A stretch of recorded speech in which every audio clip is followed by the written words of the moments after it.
chainsaw kicked back hard enough to jar my teeth, and I knew before I looked that the chain had hit another goddamn spike. Third one this month. Some environmental activist must have been working this section of forest 20 years ago, driving railroad spikes into the timber to protest the logging. And now those spikes were buried deep in the heartwood where you couldn't see them until your saw bit in and tried to take your arm off. I killed the engine and stood there in the sudden silence, my breath fogging out in clouds. January in Michigan's Upper Peninsula runs about 15 below on a good day. And this wasn't a good day. The wind came off Lake Superior with a mean edge to it, cutting right through my Carhartt like it was tissue paper. "You okay, Casp?" Tommy Heinonen called from 30 yards away, his own saw idling down. "Spiked tree," I shouted back. "Chains shot." Tommy shook his head and went back to his cut. We were running behind quota as it was, and every hour we lost meant money out of everyone's pocket. The pulp operation didn't pay for downtime. I walked back to the truck to swap out the chain, my boots crunching through the crusted snow. 15 years I'd been doing this, running a chainsaw crew for Northland Timber out of Iron River. I knew these woods like I knew the lines on my own hands. Every ridge, every swamp, every logging road that wound through the jack pine and the birch. My father had worked timber before me and his father before him. The Corhonen name meant something in this country, even if it was just that we were too stubborn to leave. The crew cab of my F-350 was warm, the heater blasting on high. I sat there for a minute longer than necessary, working, feeling back into my fingers, before I dug out the spare chain from the toolbox. Through the windshield, I watched the rest of the crew working the section.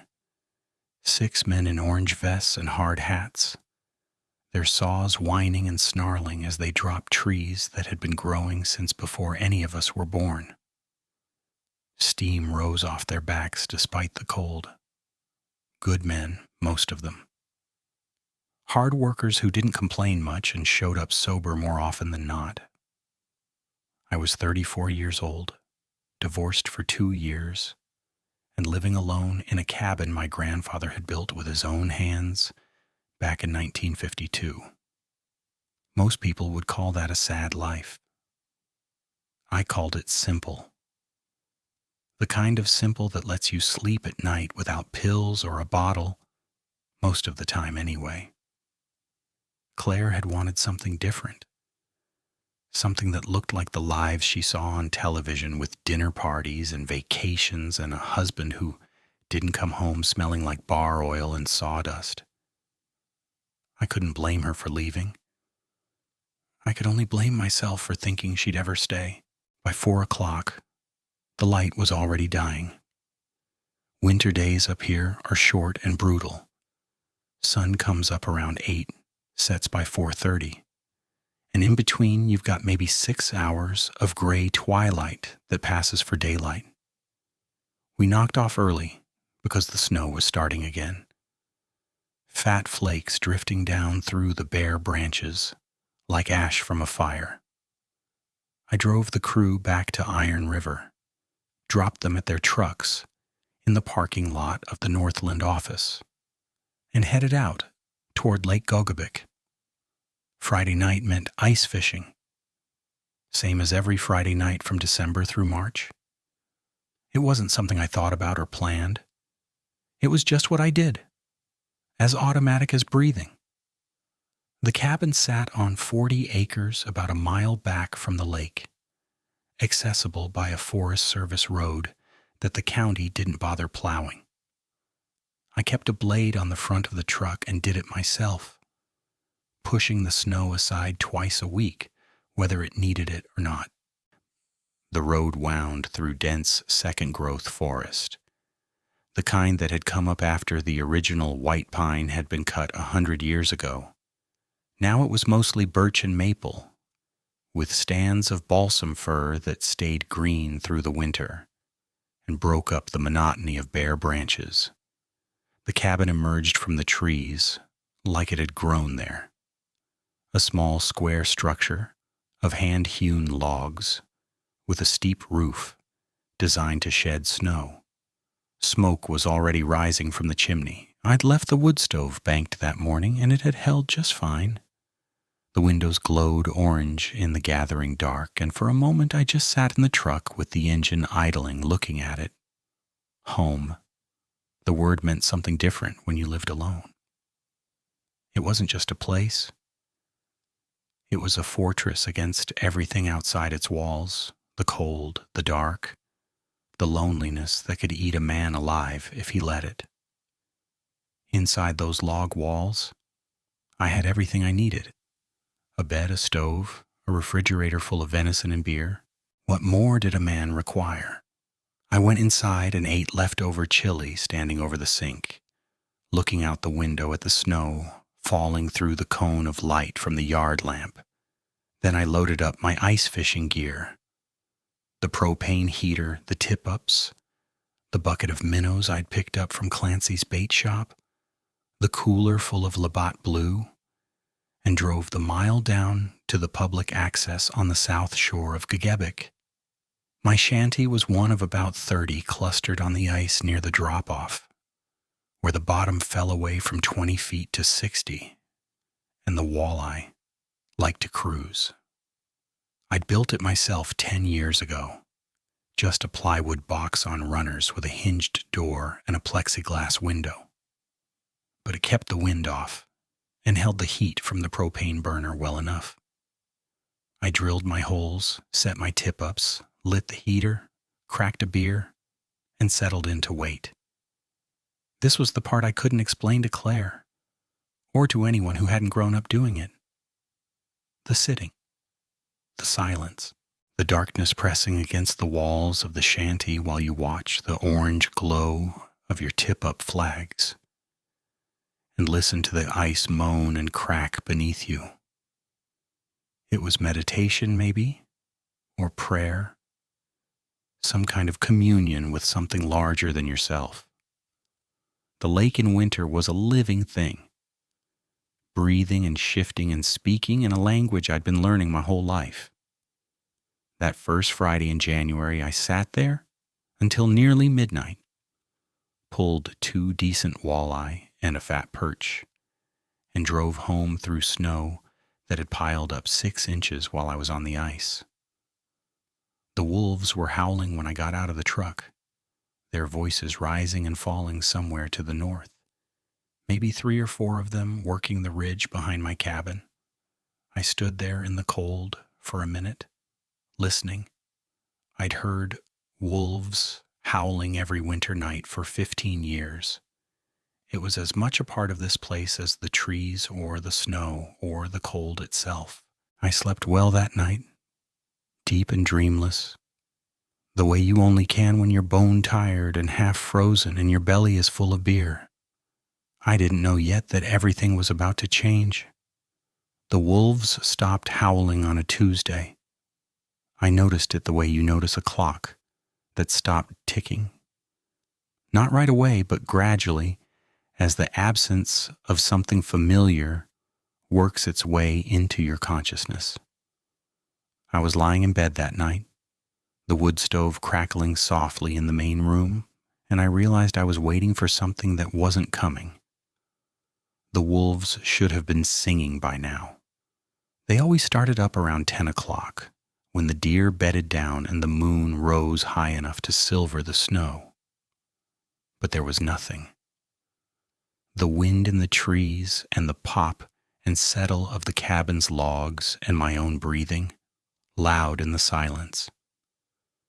I told myself it didn't mean anything. Wolves moved around. That was their nature. Maybe they were working a deer herd on the other side of the ridge, too far away to hear. Maybe they'd pushed east into the national forest where the hunting was better. There were 100 explanations, and I ran through all of them lying there in the dark, but none of them quite settled the unease that had taken root in my chest. The next morning I drove past the Hendricksons' place on my way to work. Old Jim Hendrickson had been running sled dogs for 40 years. Alaskan Huskies that he'd bred and trained himself. 22 of them in a big fenced pen behind his barn. Those dogs were his life, his pride and joy. And normally when I drove past, they'd be out running in circles, barking their fool heads off at anything that moved. Today they were huddled in the far corner of the pen, pressed up against the fence like they were trying to push through it. Not a sound out of any of them. 22 dogs staring at the tree line with their ears laid flat and their tails tucked between their legs. I slowed the truck, watching them. Jim came out of the barn with a bucket of food, and even from the road I could see the confusion on his face. He dumped the food in the usual spot, but the dogs didn't move. They stayed there, frozen, watching the woods. "What the hell?" I said out loud, to no one. I thought about stopping to ask Jim what was going on, but I was already running late for work. I told myself I'd check in with him that evening, see if the dogs had come around. But even as I drove away, I couldn't shake the image of those dogs. Animals bred for the cold, for the wilderness, for everything this country could throw at them. Cowering like whipped pups in the corner of their pen. We were working a section about 5 miles north of my cabin that week, taking down a stand of red pine that had been marked for harvest, good timber, straight and tall, the kind that made clean lumber and paid well. The work was hard, but familiar. The rhythm of cut and fell and limb and buck that I'd been doing so long I could do it in my sleep. Around 2 in the afternoon, the forest went quiet. It happened all at once, like someone had thrown a switch. 1 second, the usual sounds were there. Jays screaming, squirrels chattering, the distant hammer of a woodpecker working a dead tree. And the next, there was nothing. The wind in our saws and an absence that felt like pressure against my eardrums. I killed my saw and stood there, listening. The other guys kept working for a few seconds. Then one by one, they noticed it too. Tommy was the first to shut down, then Dave Mikkola, then the rest of them. We all stood there in the silence, looking at each other, looking at the trees. "What the hell?" Tommy said, echoing my thought from that morning. "Probably a hawk," Dave said. "Birds shut up when there's a hawk around." "All of them?" Tommy asked. "Even the squirrels?" Nobody had an answer for that. We stood there for maybe a minute, 2 minutes, and then slowly the sounds started to come back. A jay first, then another, then the squirrels picking up their chattering again. The normal sounds of a winter forest, returning like nothing had happened. "Lunch break," I said, because I didn't know what else to say. We ate in the truck, the heater blasting, and nobody talked about what had just happened. But I saw the looks on their faces, the same unease I was feeling, the same sense that something wasn't right. These were men who'd spent their whole lives in these woods, same as me. They knew the sounds of this country, knew its rhythms and its moods, and they knew, even if they wouldn't say it out loud, that what we'd just experienced wasn't normal. On the drive home that evening, I saw the first carcass. It was a deer, a big doe, lying in the ditch about a 1/4 mile from my cabin. I almost didn't stop. Roadkill was common enough this time of year, but something about the way it was lying made me pull over. The body was twisted wrong, like it had been thrown there, rather than hit by a car. And when I got out and walked over to look at it, I saw what had really been done to it. The deer had been torn apart, not eaten, torn apart. The belly was ripped open from sternum to pelvis, intestines spilled out onto the snow, but barely any of the meat had been taken. The organs may be scattered around like afterthoughts. The throat was gone, savaged down to the vertebrae, and the eyes had been taken. I stood there in the fading light, my breath fogging out in front of me, and I felt the first real fingers of fear close around my heart. I'd seen predator kills before. Wolves took deer all the time, and they could be messy about it, but they ate what they killed. That was the whole point. Kill to eat to survive. This wasn't that. This looked like something had killed for the pleasure of killing. I looked up at the trees surrounding the road, suddenly aware of how dark it was getting, how alone I was. The forest pressed in on all sides, dense and impenetrable, full of shadows that seemed to shift when I wasn't looking directly at them. The silence was back. Not the normal quiet of evening, but that other silence, the one that had fallen over the logging site that afternoon. The absence of sound that felt like being watched. I got back in my truck and drove home faster than was safe on the icy road. I told myself it was probably a cougar. They showed up in the UP sometimes, young males dispersing from populations out west. A cougar would kill like that. Quick and brutal, not always eating what it killed. That had to be it. A rogue cat, working through the area. The DNR would want to know. I'd call them in the morning. But even as I formed the thought, I knew I didn't believe it. I'd seen cougar kills before, and they didn't look like that. Nothing I knew looked like that. I went inside, locked the door behind me, something I rarely did, and stood at the window for a long time watching the tree line. The wolves didn't howl that night either. Nothing howled. Nothing moved. The forest outside my cabin was as still and silent as a graveyard, and somewhere out there in the dark, something was waiting. I just didn't know for what. I didn't sleep that night. Every time I closed my eyes, I saw that deer. The way its belly had been opened up like a Christmas present, the empty sockets where its eyes should have been. I lay in bed with the lights on, something I hadn't done since I was a kid afraid of the dark, and listened to the silence outside my walls. The wood stove popped and crackled. The wind whispered through the gaps in the old windows. But beyond that, nothing. No owls, no coyotes, no wolves. That heavy pressing quiet that felt like something was holding its breath.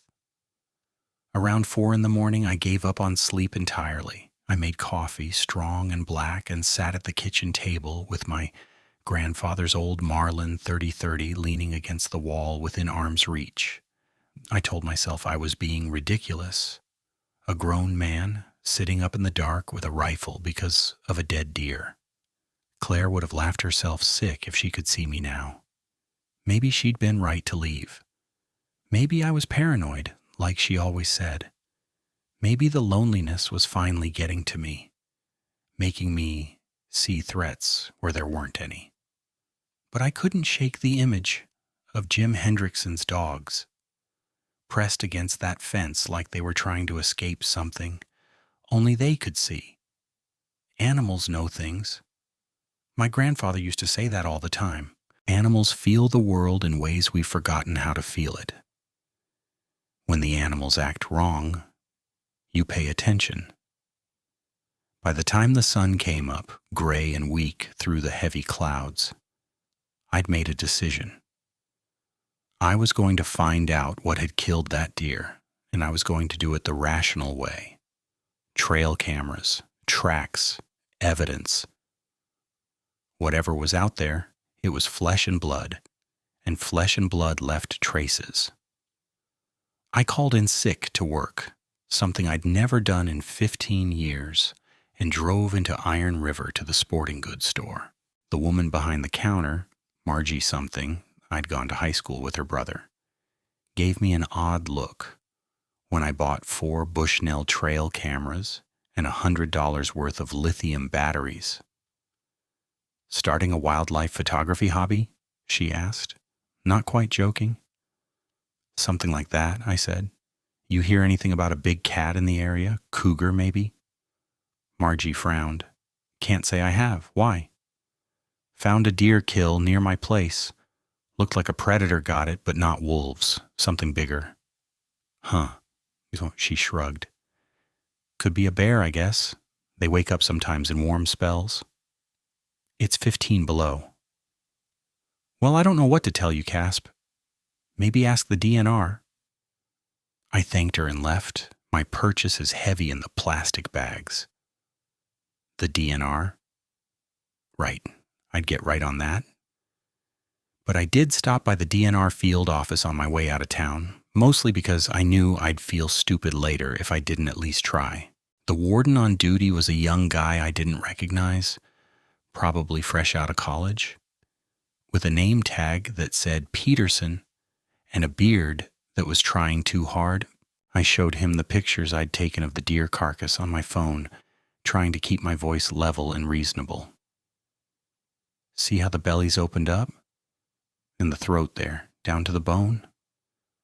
But there's hardly any meat taken. What kind of predator does that? Peterson squinted at the photos, his expression somewhere between bored and dismissive.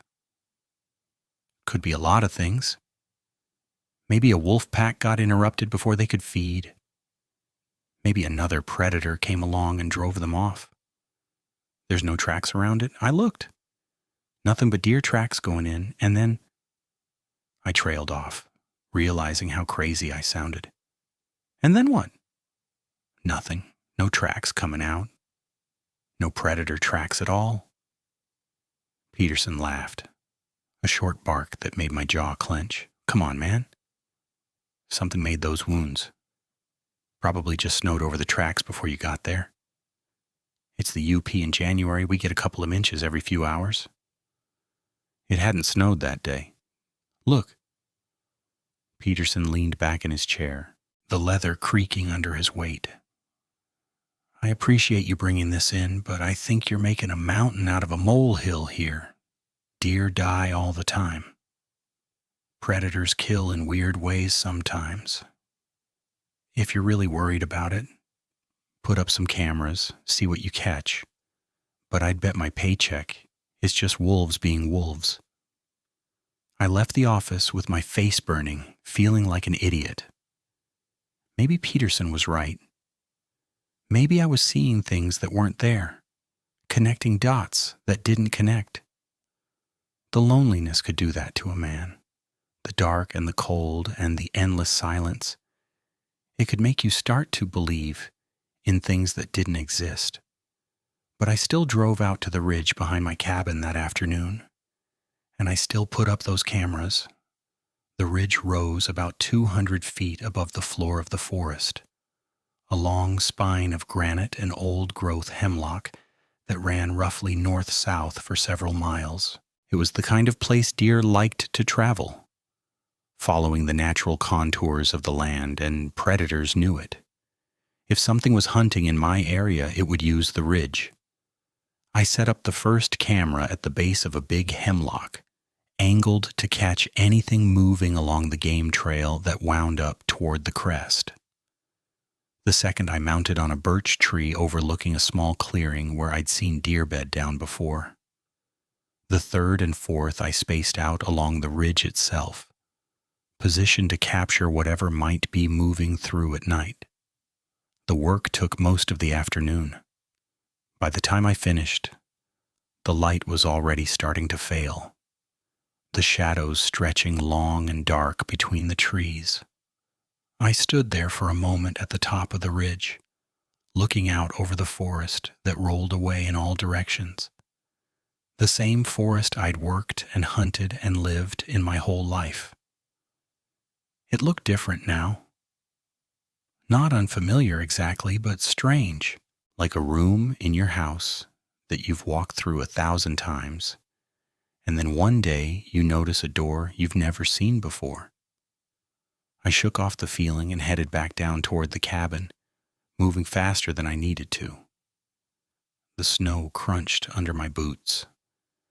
My breath plumed out in front of me, and somewhere behind me, at the edge of hearing, I thought I heard something else moving through the trees. I stopped, my heart suddenly pounding, and turned to look. Nothing. The trees, the snow, the gathering dark. The silence pressed in around me, thick and heavy, and I realized I was holding my breath. "You're losing it, Casp," I said out loud, just to hear something besides that silence. My voice sounded thin and strange in the cold air. I made it back to the cabin without incident, locked the door behind me again, and spent the rest of the evening drinking beer and trying not to think about what might be on those cameras in the morning. The first few days of footage showed nothing unusual. Deer, mostly. A doe, and her twin fawns that I'd been seeing around the property since fall, picking their way along the game trails in that cautious, alert way deer have. A pair of coyotes, their coats thick with winter fur, trotting through the clearing around 3 a.m. A pine marten, a blur of brown fur against the white snow, hunting mice or voles or whatever else it could find under the drifts. Normal, all of it normal. But on the third night, camera 2, the one overlooking the clearing, caught something else. I was sitting at the kitchen table with my laptop, scrolling through the motion-activated clips, when I saw it. At first I thought it was a glitch, a malfunction in the infrared sensor. The timestamp said 2:47 a.m., and the image showed the clearing in that green-gray wash of night vision, snow glowing faintly, trees rising as dark columns at the edges of the frame, and at the far side of the clearing, inside the tree line, 2 points of light. They weren't moving. They were there, suspended in the darkness about 8 feet off the ground, glowing with that eerie reflective shine that animal eyes get when light hits them. Eye shine, the biologists call it, tapetum lucidum, the layer of tissue behind the retina that lets nocturnal animals see in the dark. I knew eye shine. I'd seen it 1,000 times, deer, raccoons, coyotes, wolves. But those eyes were always at the right height. Raccoon eyes at knee level, deer eyes at chest height, wolf eyes maybe waist high, if the animal was standing on a rise. These eyes were 8 feet off the ground. I sat there staring at the screen, my coffee going cold in my hand, trying to make sense of what I was seeing. A bear standing on its hind legs. That was the only thing I could think of. A big boar black bear, maybe 600 pounds, rearing up to get a better look at something. But bears don't have eye shine. Their eyes don't reflect light like that. And besides, what bear would be up and moving around in the middle of January in 15 below weather, when every bear in the UP was supposed to be deep in its den sleeping off the winter? I watched the clip again, and again, and again. The eyes didn't move, they didn't blink. They hung there in the darkness, watching the clearing, watching the camera, watching me through the screen of my laptop. The clip was only 30 seconds long. The camera's motion sensor must have tripped when the deer moved through the frame a few seconds before. But those 30 seconds felt like hours. Then, at the very end of the clip, just before it cut to black, the eyes moved. They didn't lower or rise. They shifted, turned, like whatever was attached to them had swiveled its head to look at something else. Something off camera, something in the direction of my cabin. I didn't sleep that night either. The next morning I went back up to the ridge. I told myself I was just checking the cameras, making sure the batteries were still good. But the truth was I needed to see the clearing in daylight.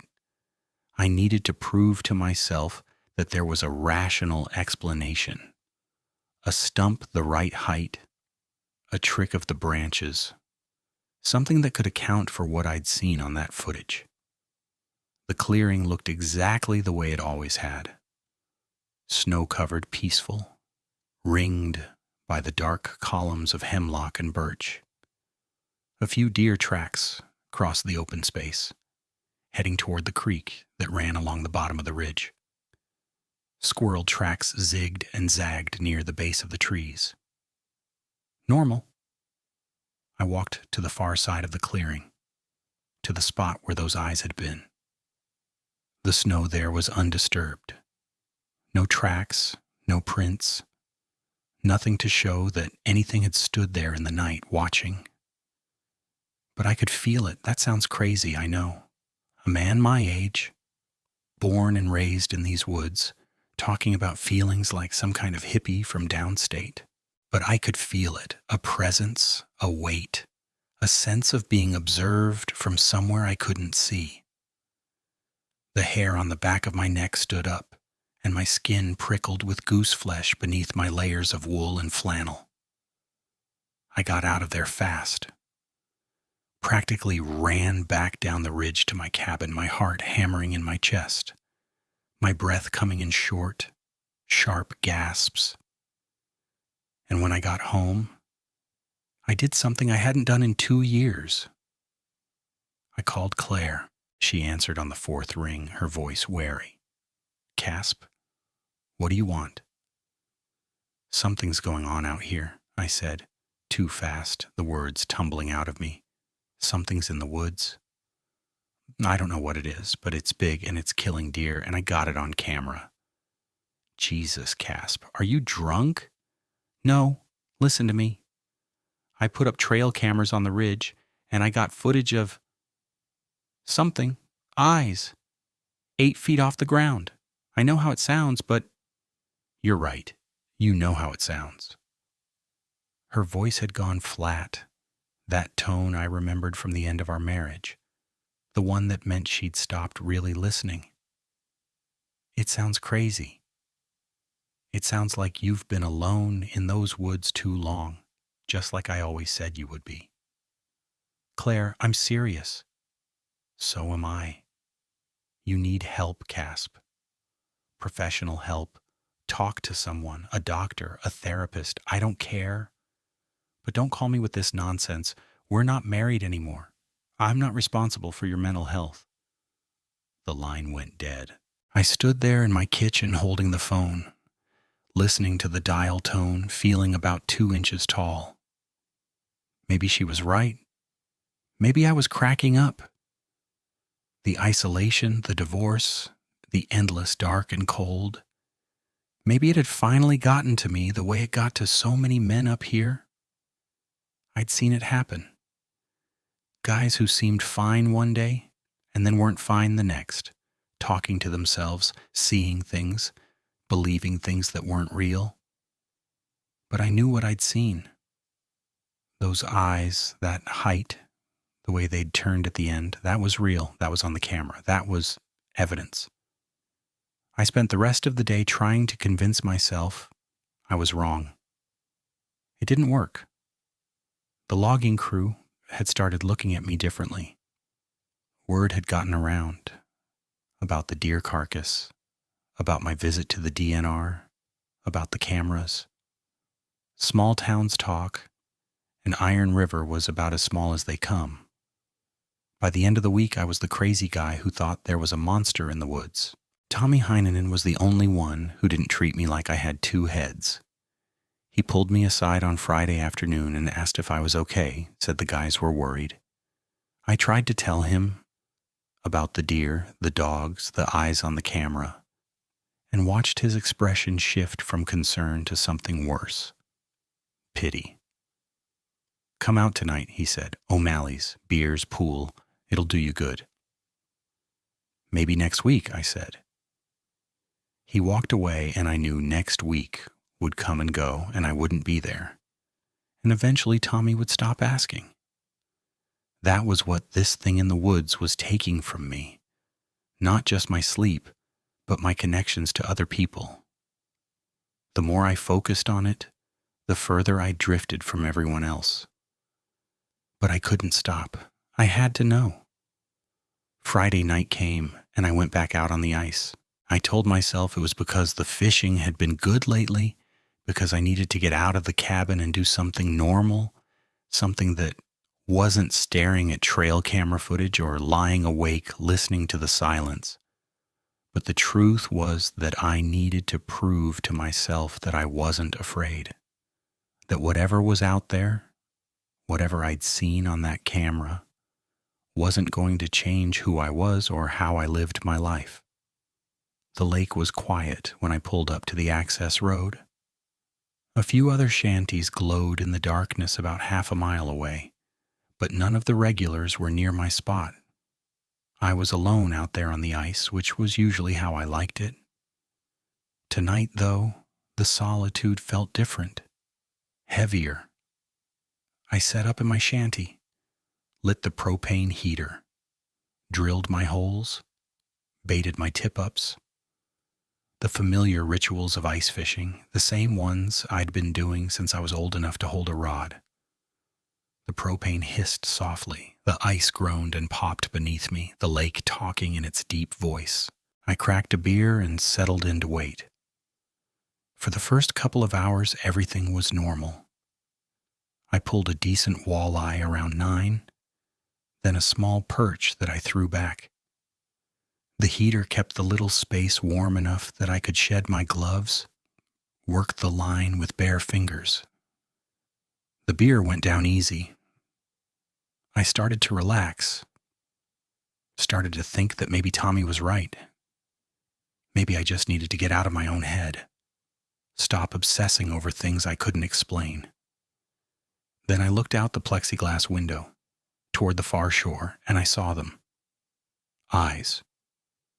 2 points of amber light, glowing in the darkness maybe 200 yards away, right at the edge of the frozen reeds where the lake met the tree line.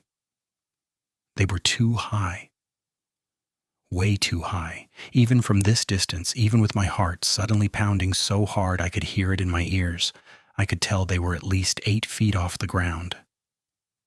Maybe more. I sat there frozen, my beer halfway to my lips, watching those eyes watch me. They weren't moving, they weren't blinking.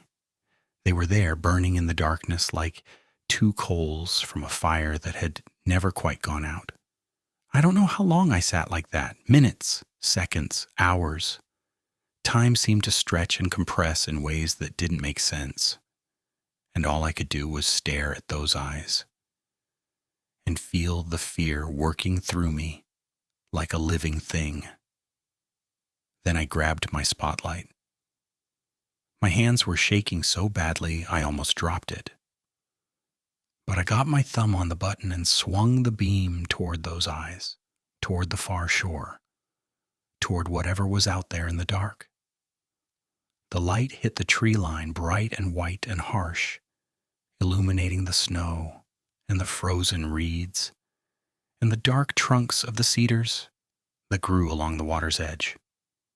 The eyes were gone, but I heard it. Even with the heater hissing and my heart pounding and the blood rushing in my ears, I heard it. Something large moving through the frozen reeds. Not running.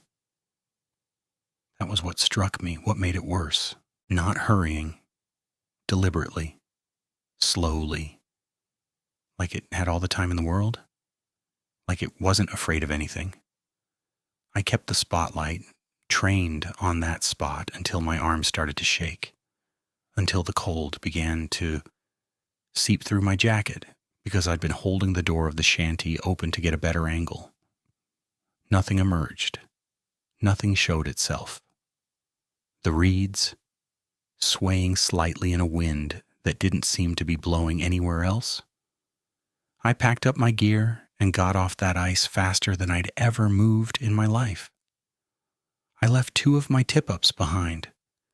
Couldn't make myself walk to the edge of the safe zone to retrieve them. The whole way back to my truck, I kept looking over my shoulder, kept expecting to see those eyes watching me from the darkness. But there was nothing. The ice, the snow, the endless black mass of the forest, rising up on all sides. I didn't stop shaking until I was home with the door locked behind me. The next 3 days I didn't leave the cabin except to get firewood from the pile. I called in sick to work again. I stopped checking the cameras.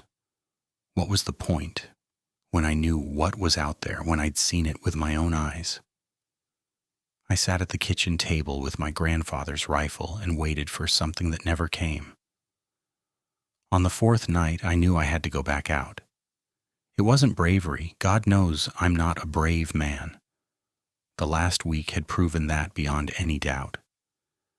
But I couldn't live like this. I couldn't spend the rest of the winter holed up in my cabin, jumping at shadows, afraid of a pair of eyes that might or might not have been real.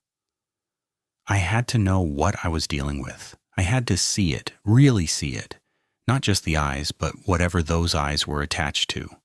So I bundled up in every layer I owned, shoved a box of .30-30 cartridges in my pocket, and walked out into the night. The moon was up, almost full, and the snow reflected its light so brightly that I could see the trees as clearly as if it were twilight. I followed the trail that led to the lake, my boots squeaking on the packed snow, my breath pluming out in great clouds that hung in the still air. The rifle was heavy in my hands, but I was glad for the weight of it. It felt real, solid, a connection to a world that still made sense. I made it about halfway to the lake before I saw it. It was standing at the edge of the tree line, maybe 50 yards ahead of me, silhouetted against the moonlit snow. Even in that first instant, even before my mind had fully processed what I was looking at, I knew it wasn't anything that should exist. It was big. Jesus Christ, it was big. 7 feet tall, at least, maybe 8, standing on 2 legs like a man. But the proportions were all wrong. The shoulders were too wide, the arms too long, hanging down almost to its knees. Its back was hunched forward like the spine was curved in a way that human spines don't curve. And the head was the worst part. Even in silhouette, even without being able to see the features, I could tell the head was shaped wrong. Too long, too narrow, with something jutting up from the top that might have been ears. It was watching me. I knew that, felt it with a certainty that went beyond sight or sound. Those amber eyes, the ones I'd seen from the shanty, from the camera footage, they were fixed on me right now, even if I couldn't see them shining in the darkness. For a long moment, neither of us moved. I stood there with my rifle pointed at nothing, my finger nowhere near the trigger, unable to make my body do what my brain was screaming at it to do: run, shoot, something, anything. But I couldn't move. I was frozen, paralyzed by a fear so deep and primal that it seemed to have bypassed my nervous system entirely and gone straight into the core of whatever I was. Then the thing moved. It dropped forward onto all fours. Not like a man getting on his hands and knees, but like something that was meant to move that way, like a horse or a dog or a wolf. And it was gone, melting into the trees without a sound, without a trace, like it had never been there at all. The paralysis broke. I stumbled backward, my boots catching on something under the snow, and I went down hard on my ass. The impact jarred the rifle loose, sent it skittering away across the ice-crusted surface. I scrambled after it, my hands numb and clumsy, and by the time I had the gun back in my grip, I was shaking so badly I could barely hold it steady. I didn't walk back to the cabin. I ran inside with the door locked and the lights blazing and the wood stove roaring. I poured myself a whiskey and drank it in one long swallow. Then I poured another and did the same. The fear didn't go away. I wasn't sure it ever would. But it receded enough that I could think again, could try to make sense of what I'd seen. It wasn't a bear. It wasn't a cougar. It wasn't any animal I'd ever seen or heard of, and I'd seen everything these woods had to offer. This was something else, something that shouldn't exist, something that defied every law of nature I knew. I thought about calling someone, Tommy, the DNR 911, anyone. But what would I say? I saw a monster in the woods? A 7-foot-tall thing that walked like a man and ran like a wolf? They'd think I'd lost my mind. Hell, maybe I'd lost my mind. Maybe this was what a psychotic break felt like. A slow unraveling of reality that seemed completely real until someone came to take you away in a straitjacket. But I didn't believe that. Deep down in the part of me that still trusted my own senses, I knew what I'd seen was real, and I knew, with a certainty that chilled me more than any winter wind, that this wasn't over. Whatever that thing was, it knew where I lived. It had been watching me for days, maybe weeks, and sooner or later, it was going to come for me. I sat up all night with the rifle across my knees, watching the window, waiting for those amber eyes to appear out of the darkness. They didn't, but I knew they were out there, somewhere in the frozen forest, watching and waiting. I couldn't make myself believe they wouldn't return. The next morning, I made myself go through the motions of normal life. I showered, ate breakfast, drove into town for groceries. The sunlight helped. Everything always seems less terrifying in the light of day, but I couldn't shake the image of that silhouette against the snow. The wrong proportions. The way it had dropped to all fours and vanished without a sound. At the grocery store, I ran into Jim Hendrickson. He looked worse than I felt. Bags under his eyes, a tremor in his hands as he loaded canned goods into his cart. His dogs, he told me, still wouldn't leave the corner of their pen. 2 of them had stopped eating entirely. He'd called the vet, who couldn't find anything wrong with them physically. It's like they're scared to death of something, Jim said, his voice barely above a whisper. But there's nothing there. I've looked. There's nothing there. I didn't tell him what I'd seen. I couldn't.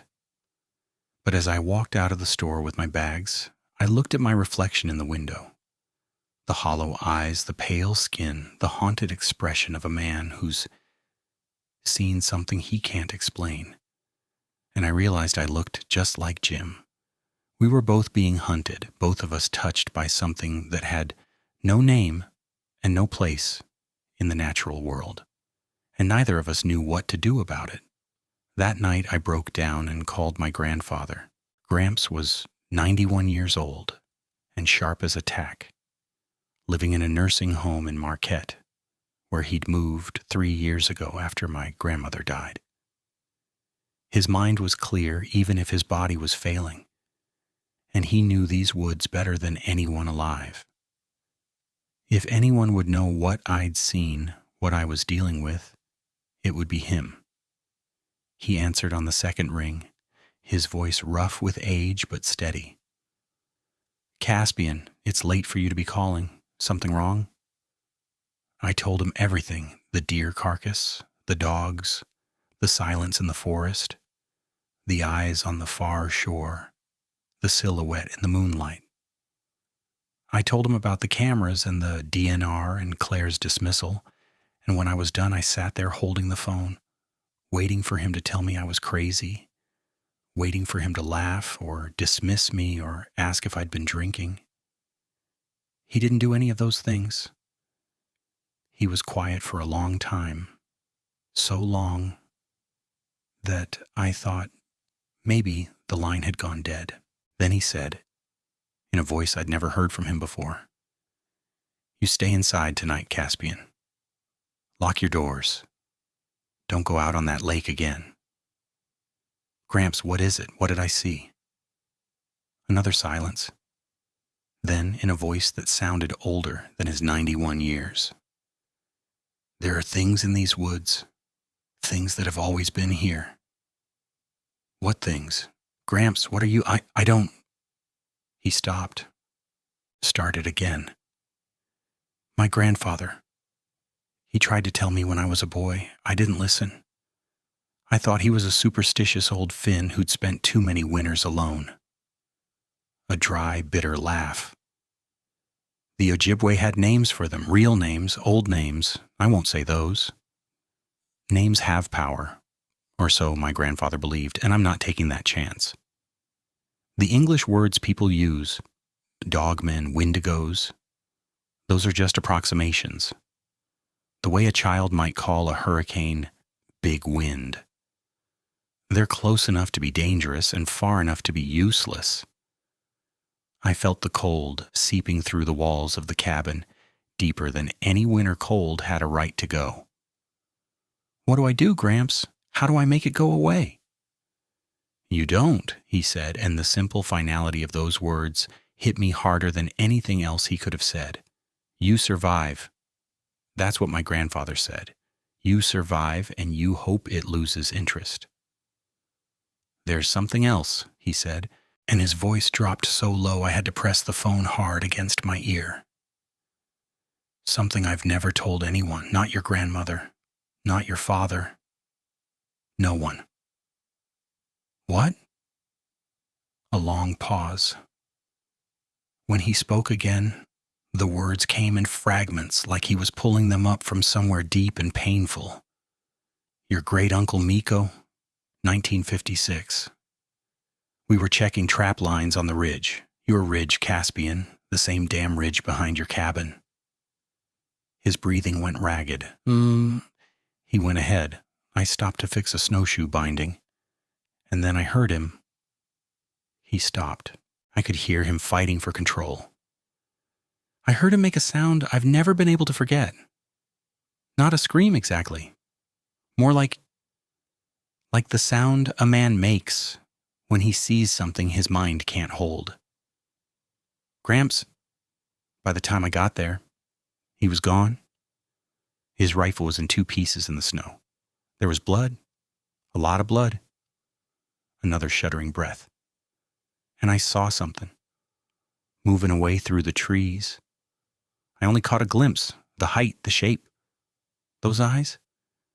I've spent 70 years trying to convince myself I imagined it, that a bear got Miko, that the trauma made me see things.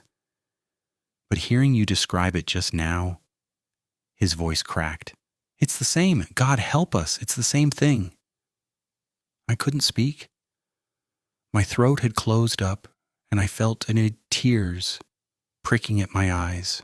All these years, all these decades, my grandfather had been carrying this, buried so deep, he'd almost convinced himself it wasn't real. I don't know the rules, he said. I don't know how any of it works. My grandfather talked about people who survived, but his stories were jumbled. Old country superstition mixed up with Ojibwe warnings, mixed up with things the loggers whispered about around campfires. The only thing that was consistent, the one thing every story agreed on, the people who lived were the ones who left, got out of the territory, the ones who stayed. He trailed off. I didn't need him to finish. Okay, I heard myself say. Okay, I'll leave. Today. Good. Call me when you're safe and Caspian. Stay away from the lake. I don't know why, but my grandfather was adamant about that. The ice, the water, something about it draws them. That's where Miko and I were headed, down toward the lake, when it happened. He hung up without saying goodbye, and I sat there in the dark with the phone in my hand, staring at nothing. I tried to convince myself that he was just an old man, that 70 years of buried guilt had twisted his memories into something that matched my own fear. But even as I formed the thoughts, I knew I didn't believe them. He'd described the same height, the same shape, the same eyes, details I hadn't given him, details he couldn't have known unless he'd seen it himself. Whatever was out there, it wasn't going away. And somewhere in the back of my mind, a voice that sounded like my own was whispering, "It's not done with you yet."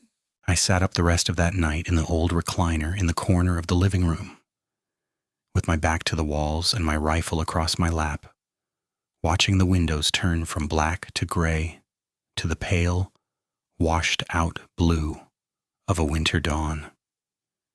Every time I closed my eyes, I saw them, those amber points of light, that impossible silhouette against the snow, and I heard my grandfather's voice, heavy with years and knowledge I wished he'd never shared.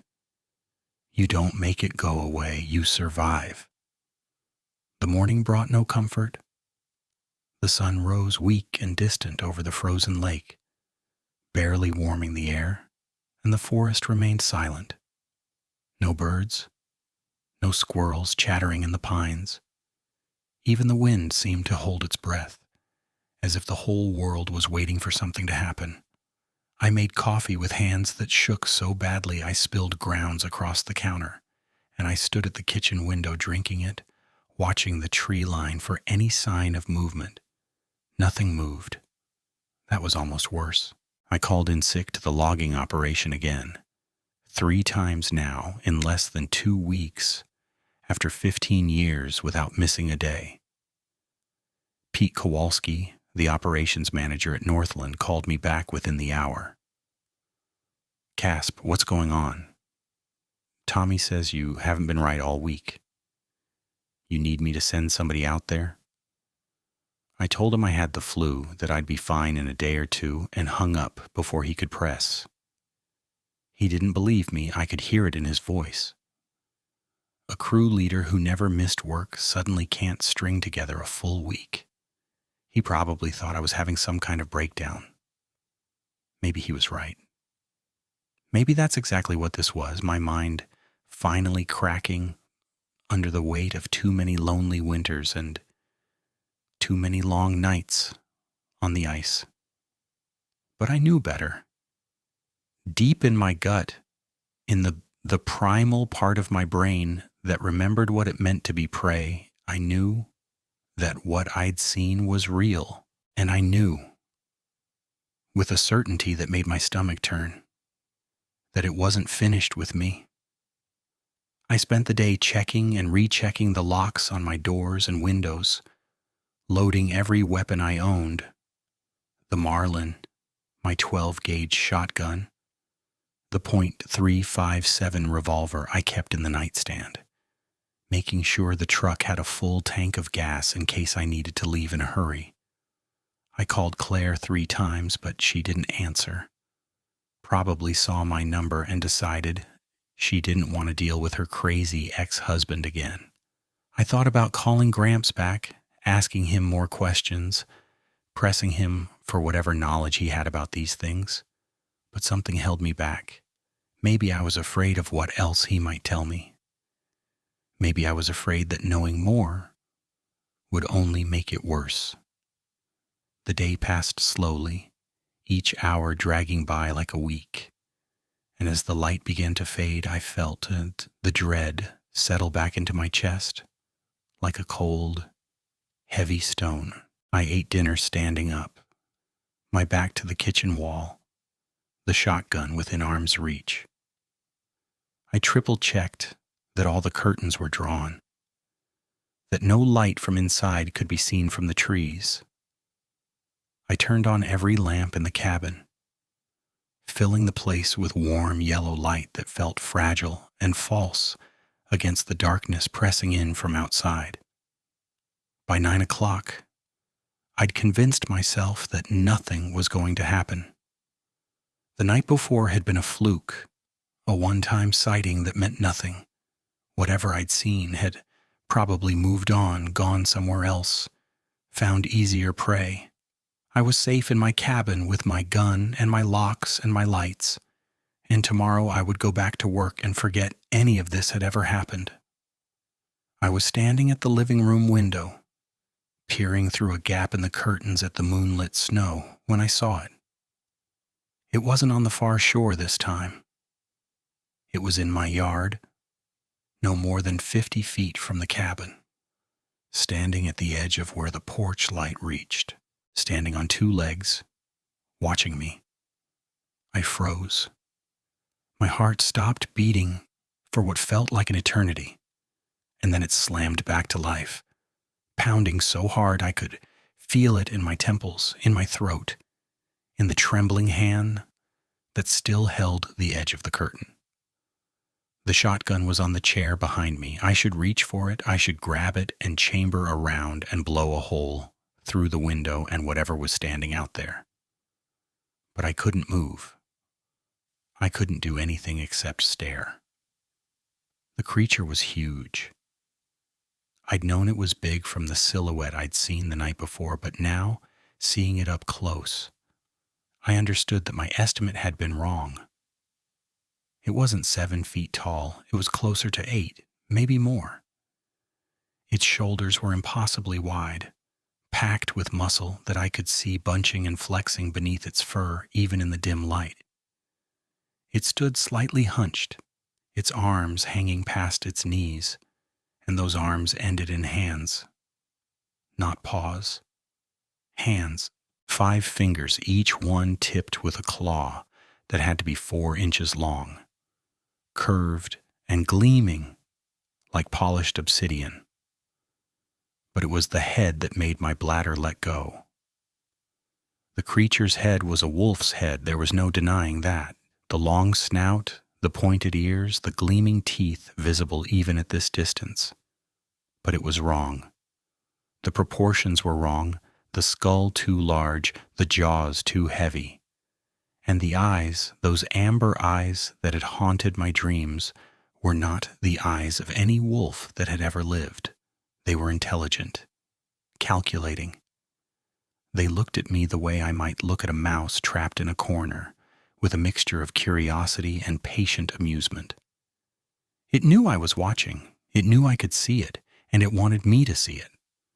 The creature's lips pulled back from its teeth, and for one horrible moment I thought it was snarling, that it was about to charge the cabin and tear through the walls like they were paper. But then I realized what it was actually doing. It was smiling. The thing was smiling at me, and there was nothing animal about that expression. It was human. It was the smile of something that enjoyed this, that took pleasure in my terror, that was savoring every moment of my fear like a fine wine. I don't know how long we stood there, staring at each other through the glass. It might have been seconds. It might have been hours. Time had lost all meaning, compressed down to nothing but the thunder of my heart and the creature's amber gaze and the terrible knowing smile that stretched its muzzle into something that should never have existed. Then, slowly, deliberately, it raised one of those massive clawed hands and pointed at me. Not in my general direction, at me, at my face. Like it was marking me, claiming me, letting me know that I was the one it wanted. A sound came out of my throat, not a scream, something worse, a whimper like a child makes when they wake from a nightmare and realize that the monster is still there, is still. The creature's smile widened at the sound, and then it turned and walked toward the tree line. Didn't run, didn't flee, walked, casual and unhurried like it had all the time in the world. Because it did. Because it knew that wherever I went, however fast I ran, it would find me. Just before it reached the shadows, it turned back to look at me one more time. Those amber eyes caught the moonlight and flared like embers, and in that light I saw something that made my knees buckle, that sent me sliding down the wall beneath the window with my hands pressed against my mouth to keep in the screams that wanted to tear themselves free. The creature's fur was matted, thick with dried blood, and caught in the dark hair of its chest, tangled there like some kind of trophy, was a flash of orange, a hunting vest. Fluorescent orange, the kind every hunter in Michigan wore during deer season. It was wearing a piece of someone else's clothing. Someone who had crossed its path before me, someone who hadn't survived. I sat on the floor with my back against the wall and my hands over my mouth, and I cried like I hadn't cried since I was a child. Great heaving sobs that shook my whole body and left me gasping for breath. The shotgun was 3 feet away, and I couldn't make myself reach for it. What good would it do? What good would any weapon do against something like that? It had torn apart deer, killed God knows how many people, walked through these woods like it owned them. And it did own them. It had always owned them. I was just now realizing what that meant. I don't know how long I sat there. Long enough for the tears to dry up, long enough for the shaking to subside into a kind of numb, hollow exhaustion. Eventually, I pulled myself up off the floor and went to check the locks again, even though I knew they wouldn't matter. If that thing wanted to get in, it would get in. The walls of my cabin were nothing to it. The locks were a joke. I was alive right now because it wanted me alive, because it was enjoying the game, because my fear amused it. I thought about calling someone, the police, the DNR, my ex-wife, anyone. But what would I say? There's a werewolf in my yard, a dogman like the ones from the old stories. They'd think I was insane. They'd send someone to check on me maybe, and that person would walk into the woods and never walk out again. That orange hunting vest flashed in my mind, and I felt my stomach heave. I couldn't call anyone. I couldn't bring anyone else into this. Whatever happened, whoever died, it had to be just me. The night crawled by, each minute an eternity. I didn't dare close my eyes. I sat in the living room with the shotgun across my lap and all the lights burning, and I watched the windows and waited for dawn. It didn't come back. At least, I didn't see it come back. But I knew it was out there, somewhere in the trees, watching, waiting, enjoying every moment of my terror, of when morning finally came, pale and cold and utterly silent. I knew I couldn't stay in the cabin anymore. I had to get out, had to go somewhere else, anywhere else. But where? My whole life was in the UP. My job, my cabin, my memories. Everything I knew was within 50 miles of this place. Where was I supposed to go? I called my grandfather again. He answered on the first ring this time, like he'd been waiting for me. "You saw it again," he said. Not a question. It was in my yard, Gramps. 50 feet from the window. It pointed at me. It smiled at me. A long pause. I could hear him breathing, slow and labored. "Then you need to leave? Today? Now? And go where? This is my home. Everything I have." "Everything you have means nothing if you're dead." His voice cracked. The first time I'd ever heard anything like fear from him. "Listen to me, Caspian. You need to understand what's happening. You've been marked. Do you understand? It chose you. It won't stop now, won't move on to someone else. You're the one it wants." "Why? Why me?" "I don't know. Nobody knows why they choose who they choose. Maybe it saw something in you. Maybe you were just in the wrong place at the wrong time. It doesn't matter why. What matters is that you get as far away from here as you can and you don't come back. But you said all anyone can do is survive. You didn't say anything about running. Running is how you survive." His voice was urgent now, more animated than I'd heard it in years. The old stories, the ones my grandfather told me, the people who lived were the ones who left, who got out of the territory before it was too late. The ones who stayed, who thought they could fight it or hide from it or wait it out. He stopped, drew a shaky breath. They found pieces of those people, Caspian. Just pieces. The orange hunting vest. The blood matted in the creature's fur. I closed my eyes and saw it pointing at me again. That knowing smile stretching its wolf's face into something nightmare-born. I promised him I would pack a bag and get in my truck and drive south until the UP was nothing but a memory in my rear-view mirror. I meant every word of it. I was going to leave. But first, I had to do something stupid. I had to know if my trail cameras had captured anything. Looking back, I can see how insane that decision was. How suicidal. My grandfather had just told me that his brother had been killed by this thing, that my only chance of survival was to run as fast and as far as I could. And my response was to walk into the woods where the creature lived to check some goddamn trail cameras. But I couldn't help myself. Some part of me needed proof, needed to see it recorded and documented and real in a way that my own eyes couldn't make it.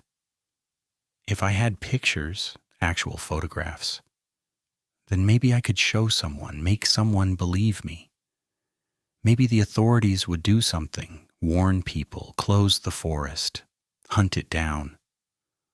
Or maybe I just wanted confirmation that I wasn't crazy, that what I'd seen was really there.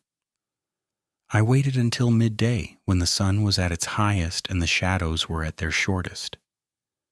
I loaded the shotgun with slugs, the heaviest ammunition I had, the kind that could bring down a moose. I put a pistol on my hip and a hunting knife on my belt and enough spare ammunition in my pockets to fight a small war.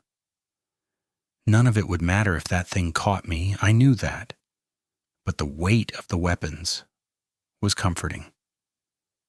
It made me feel like I had some control, even though I didn't. The walk to the ridge behind my cabin took 15 minutes in summer. In winter, with 2 feet of snow on the ground, and more falling from a sky the color of old dishwater, it took almost an hour. I moved as quietly as I could, which wasn't very quiet. The snow crunched under my boots no matter how carefully I placed them, and my breath fogged in the cold air like a signal flare. Every few steps I stopped, listened, scanned the trees for any sign of movement. There was nothing. The snow and the silence and the feeling of being watched that I couldn't shake no matter how hard I tried. The first camera was mounted to a pine tree about 100 yards off the main logging road, angled toward a game trail that deer used in the summer. I'd checked it a dozen times over the past few months and never gotten anything more interesting than a fox or a coyote passing through. But when I reached it, I saw immediately that something was wrong. The camera wasn't on the tree anymore. It was on the ground, in the snow, shattered into a dozen pieces. The casing was crushed, the lens cracked, the SD card that held the images nowhere to be found. Something had torn it from the mounting bracket and destroyed it, deliberately and thoroughly. The screws that had held it to the tree were still in place, bent outward like something had ripped the camera away with tremendous force. I felt my heart start to race, but I forced myself to stay calm. One camera. It could have been anything. A bear waking up from hibernation early, confused and aggressive. A wolverine, territorial and mean. It didn't have to be. The second camera was mounted half a mile to the north, overlooking a small clearing where I'd found one of the mutilated deer carcasses. I found it on the ground too, smashed just like the first one. The SD card was missing.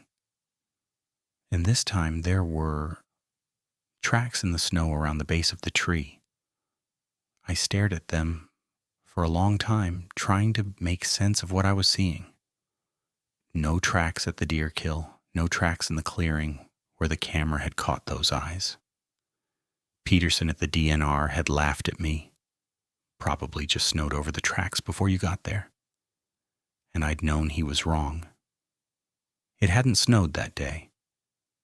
There had been no tracks because the creature hadn't left any. But now there were tracks. Clear, deep, deliberate prints in fresh snow that hadn't been disturbed by wind or weather. It had chosen to leave them. The realization hit me like a physical blow. The creature could control this. It could move through the woods without leaving a trace when it wanted to. And it could stamp its presence into the earth when it wanted that instead. Peterson's dismissal hadn't been right for the reasons he thought. But the underlying logic, that the absence of evidence didn't mean absence, was closer to the truth than I'd wanted to admit. This thing operated on its own terms, not mine. It was leaving tracks now because it wanted me to follow. I knelt to study them, my hands shaking so badly I could barely hold them steady. The tracks were huge, easily twice the size of my own boot prints, and shaped like something between a wolf and a human hand. 5 distinct digits, the front ones tipped with deep gouges in the snow where the claws had dug in. They circled the tree as if the creature had walked around it several times, studying the camera from different angles before tearing it down. And then they led off into the forest toward the third camera, toward me. I should have turned back. Every instinct I had was screaming at me to run, to get back to the cabin and the truck and drive until I hit the ocean.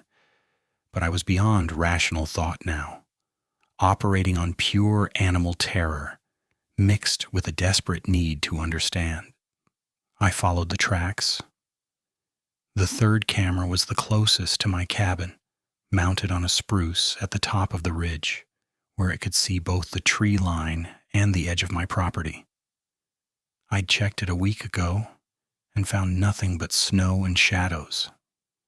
Now, as I climbed the last few yards to where it should have been, I saw that it was still there, still mounted to the tree, still intact. For one moment, one brief and shining moment, I thought I was going to get what I came for: evidence, proof, something I could show to the world.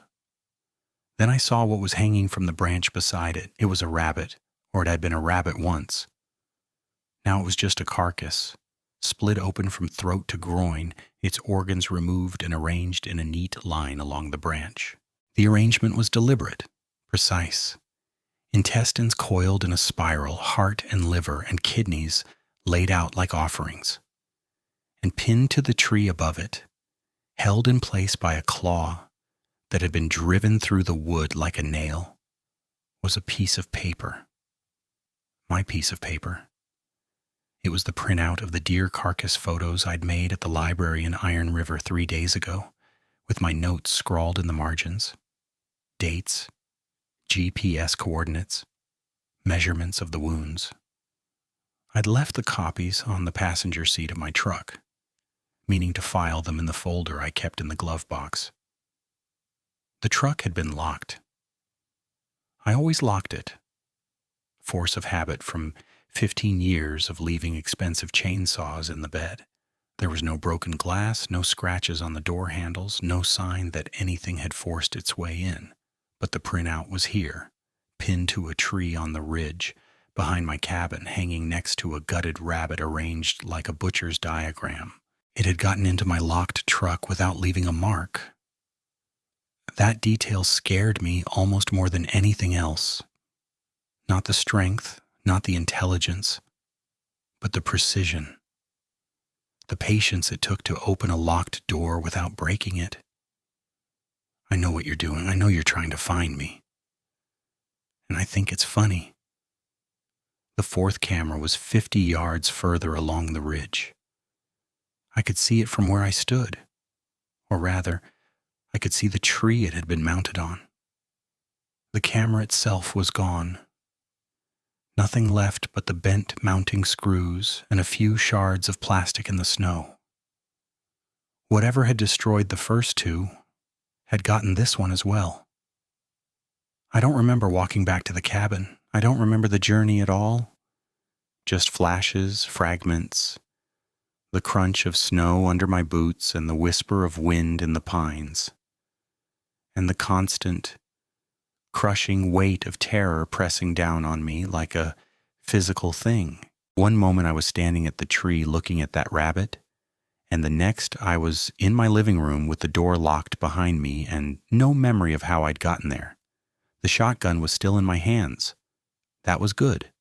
That meant some part of my brain was still functioning, still focused on survival, even as the rest of me came apart at the seams. I had to leave. Right now, not tomorrow, not after I packed, not after I did anything else. I had to get in the truck and drive away and never come back. My grandfather was right. Running was the only option. Everything else was just different ways of dying. I grabbed my keys from the hook by the door, grabbed my wallet, my phone, the hunting knife I'd worn into the woods. I didn't take anything else, not clothes, not food, not mementos of the life I was leaving behind. None of it mattered anymore. The only thing that mattered was getting out. I opened the front door.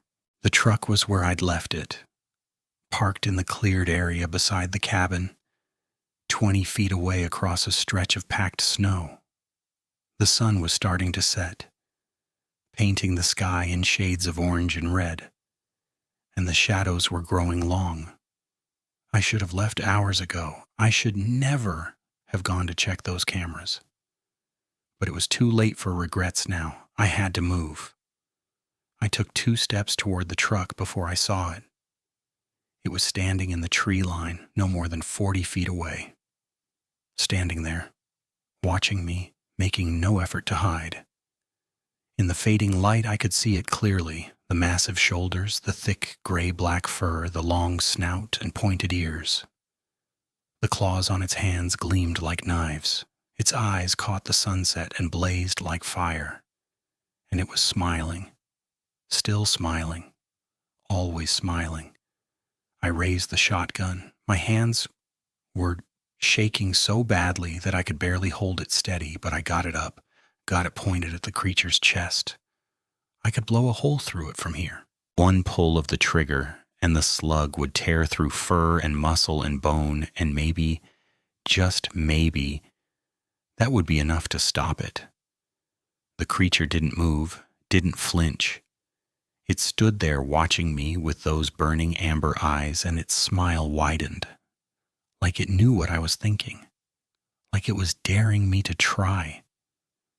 I took another step toward the truck. The creature took a step out of the tree line. We moved in sync, like partners in some horrible dance. It was letting me know that I wasn't going anywhere it didn't want me to go. That the truck might as well have been on the moon for all the good it would do me. But it didn't attack, didn't charge, didn't close the distance between us with that terrifying speed I'd seen when it dropped to all fours. It watched, waited, enjoyed this. I understood then what my grandfather had been trying to tell me. This wasn't a hunt. Not yet. This was something worse. This was a game, and I was the entertainment. The creature could kill me any time it wanted. It had probably been able to kill me from the very first night, when I saw its eyes across the frozen lake. But where was the fun in that? Where was the satisfaction in taking prey that didn't know it was being hunted? No, it wanted me to run, wanted me to try to escape, wanted me to feel every moment of terror and desperation before the end, because that's what made the kill worthwhile. That's what made the game worth playing. I took another step toward the truck. The creature matched me step for step, its massive clawed feet crunching in the snow. We were closer now, 30 feet between us, maybe less. I could smell it for the first time. A thick musk, mixed with copper and rot. The smell of old blood and fresh death. My stomach heaved, and I swallowed hard to keep from vomiting. "What do you want?" I heard myself say, my voice cracked and raw. "What the hell do you want from me?" The creature tilted its head like a dog hearing a strange sound. For a moment I thought it might actually answer, might open that terrible mouth and speak in some growling approximation of human speech. But it didn't. It kept smiling, and then, slowly, deliberately, it raised one clawed hand and pointed at me. Like it had done the night before, like it would keep doing, I realized, until it was ready to stop playing and start killing. I ran. I don't know how I made it to the truck. I don't know why the creature let me get there, let me tear open the door and throw myself inside and slam it shut behind me. Maybe it wasn't done playing yet. Maybe it wanted to see what I would do next, how far I would get before it decided to end the game.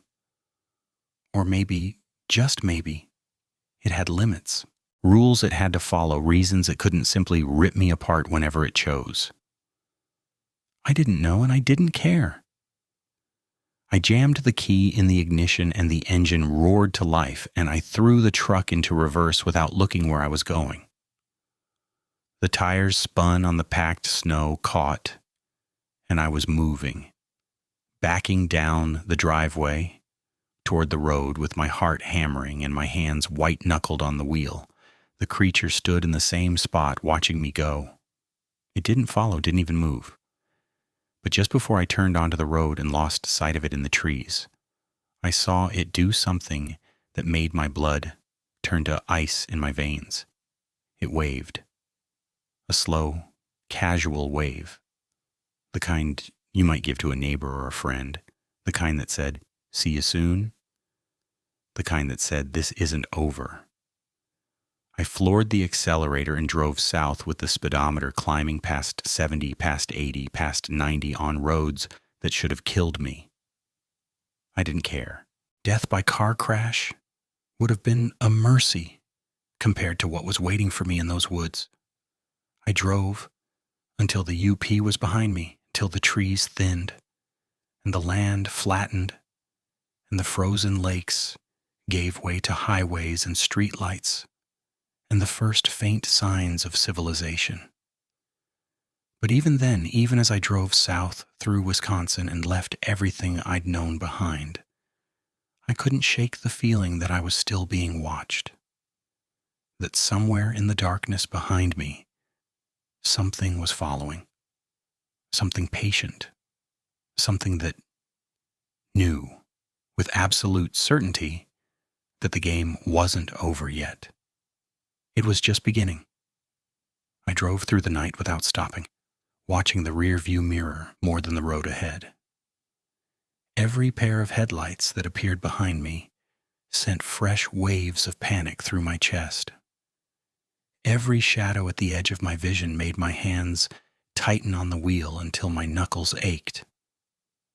But nothing followed me. Nothing appeared in the darkness except the normal traffic of a January night in Wisconsin. Semis hauling freight, late-night travelers heading home, the occasional state trooper running radar on the highway. By the time I reached Green Bay, the sun was coming up, painting the sky in shades of pink and orange that should have been beautiful but only made me feel exposed. I pulled into the parking lot of the first motel I saw, a rundown place off the highway that advertised weekly rates and free cable. My hands were shaking so badly I could barely sign the register, and the woman behind the counter looked at me like I was either drunken or crazy. Maybe both. The room smelled like cigarette smoke an industrial cleaner. But it had a door that locked and windows that faced the parking lot instead of trees. I wedged a chair under the doorknob anyway, then sat on the bed with my back against the wall and the shotgun across my lap. I couldn't even close my eyes without seeing that wave, that casual goodbye that promised more to come. I sat there and waited for the sun to rise, high enough to make me feel safe again. It was 3 days before I could bring myself to think about what came next. 3 days of sitting in that motel room, eating from vending machines, watching television without seeing any of it. I called in sick to Northland on the first day, then again on the second. On the third day, I called Pete Kowalski and quit. He tried to talk me out of it, said I was one of the best crew leaders he'd ever had, said I should take a leave of absence instead, think it over. I told him my mind was made up and hung up. An hour later, Tommy called.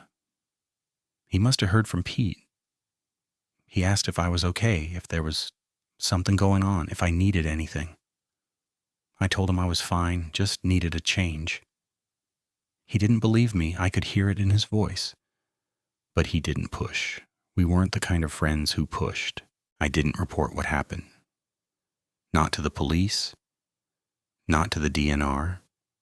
Not to anyone except my grandfather. What would I have said?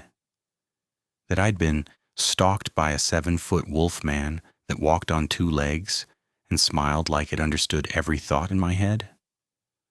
They would have locked me up. At best, they'd have suggested counseling and stress leave and medication. At worst, they'd have decided I was a danger to myself or others and taken steps to make sure I couldn't hurt anyone. The evidence I had, the trail camera photos, the footprints in the snow, was all back in the UP.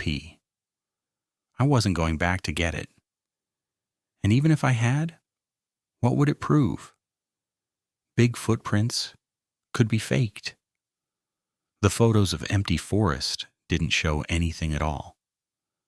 Besides, part of me, a growing part, the longer I spent away from those woods, wanted to believe it hadn't happened, wanted to convince myself that I'd had some kind of breakdown, that the stress of the divorce and the isolation of living alone had finally caught up with me in the worst possible way. It would have been easier to believe that, easier to accept that I was crazy than that there were things out there, things with intelligence and malice that science couldn't explain and civilization couldn't protect us from. But I knew the truth.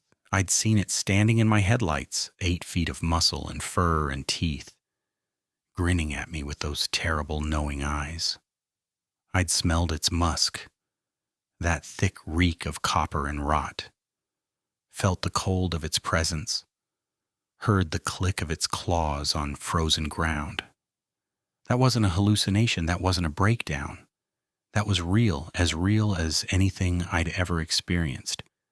And no amount of wishful thinking was going to make it go away.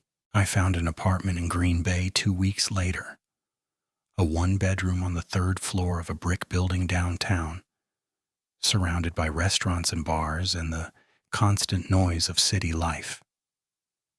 I couldn't stand silence anymore. Every quiet moment made me strain to hear sounds that weren't there, made me look for eyes gleaming in the darkness outside my window. I got a job at a paper mill on the south side of town, working the graveyard shift from 11 at night to 7 in the morning. The pay was less than logging and the work was monotonous, but it meant I was awake and surrounded by people during the hours when the creature had hunted me. It meant I could sleep during the day when the sun was up and the world felt safe. My life became a series of routines designed to minimize risk. I never went out after dark unless I had to. I stopped fishing, stopped hunting, stopped all the outdoor activities that had defined me for 34 years. The man I'd been, the logger, the ice fisherman, the loner who was happiest in the deep woods, that man was dead. The creature had killed him as surely as if it had torn out his throat. The guys at the mill could tell something was off about me. They stopped trying to include me after a few weeks, and that was fine. The less people knew about me, the less I had to lie. The nightmares started about a month in, always the same. Back on the ice at Gogebic, running across the frozen surface while something massive closed in behind me. I'd wake up screaming, drenched in sweat, reaching for the Glock 19 I kept in my nightstand. I'd bought it at a pawn shop. The day after I moved to Green Bay, I'd left the shotgun and the Marlin in the truck, but you can't keep a long gun in a nightstand drawer, and I needed something within arm's reach when the dark pressed in. A 9mm wouldn't stop the creature. I knew that, but the weight of it in my hand was the only thing that let me close my eyes again. My neighbors complained about the screaming twice in the first month. I started sleeping with the TV on loud enough to cover it. 6 months passed, then a year, then 2. The nightmares faded from every night to once a week, then once a month.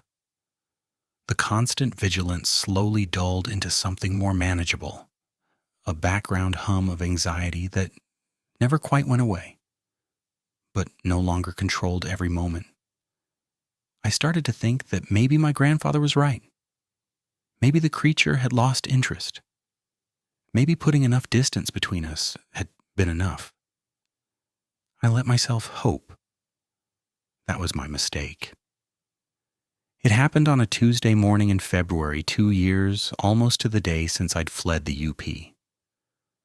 I was driving home from the graveyard shift, taking the same route I always took, 7 a.m., and Green Bay was waking up around me. Headlights of early commuters, a city bus pulling away from a stop, the first delivery trucks making their rounds. I had the radio on low, some country station playing songs I didn't really hear, and my mind was on nothing in particular. The road, the car, the familiar routine of going home to sleep. I stopped at a red light on the edge of downtown, the last intersection before the turn to my apartment building. There was a park on my left, a little patch of green with benches and a playground, surrounded by a wrought iron fence. It was empty at that hour, dead grass and bare trees and a few scattered patches of dirty snow. That's when I saw it. Standing at the edge of the park, just outside the fence, was a dog.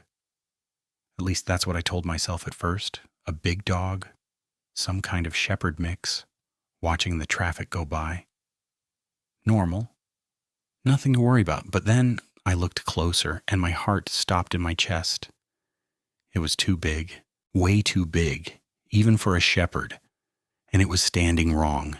Its back legs bent at an angle that no dog should be able to maintain, and its eyes were amber, golden, glowing amber, catching the light from the street lamps and reflecting it back like twin points of fire. And they were looking directly at me. The light turned green. I didn't move, couldn't move. I sat there staring at the creature across the street, watching it watch me. A car honked behind me, then another. The creature's mouth opened, and I saw teeth. Too many teeth, too sharp, too white against the darkness of its fur. It smiled. The same smile. The same knowing, intelligent, terrible smile I'd seen in my yard 2 years ago. I floored the accelerator and ran the red light, nearly clipping a delivery truck that had the right of way. Horns blared. Tires screeched. I didn't care. I drove to my apartment building in a blind panic, parked, crooked in my spot, and ran up the stairs to my unit with my keys already in my hand. I locked the door behind me then locked it again, then wedged a chair under the knob like I hadn't done in months.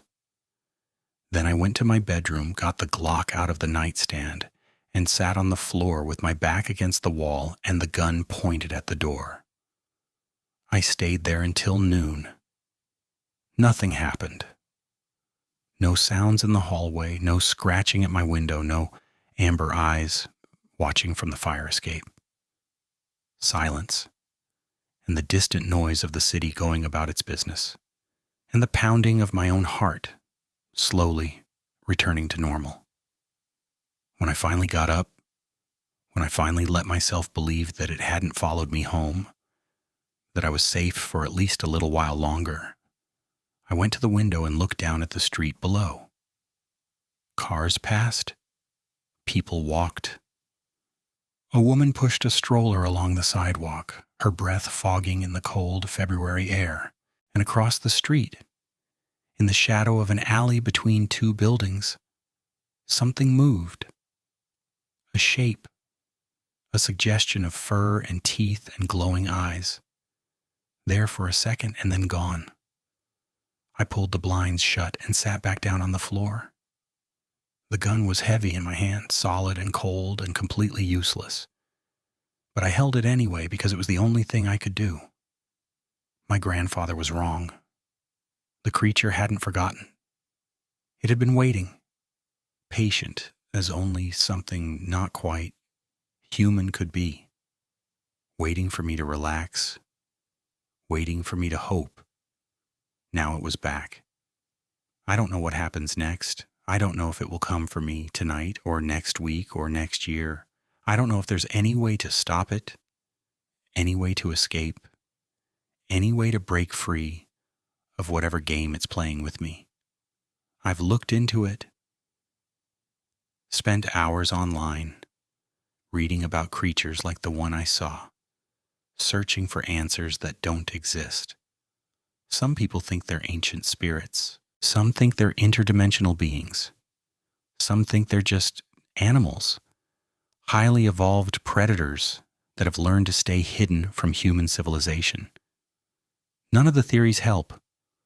None of them tell me how to survive. What I do know is this: I'm not going to run again. I ran once, and it followed me.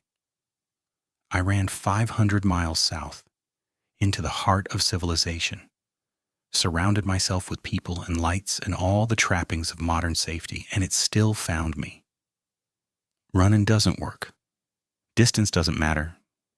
The creature can be anywhere, can find me anywhere, can watch me from any shadow in any city in the world. So I stay. I go to work. I come home.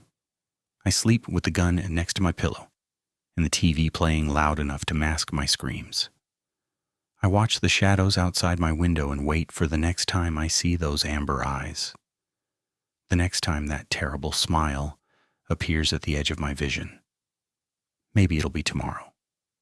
Maybe it'll be years from now. Maybe it'll be tonight, when I close my eyes and try to sleep and wake up to find it standing at the foot of my bed. I don't know when the game will end. I just know it hasn't ended yet. And somewhere out there, in the darkness between the street lights, something is smiling, waiting, patient, because it has all the time in the world and I have nothing left but fear.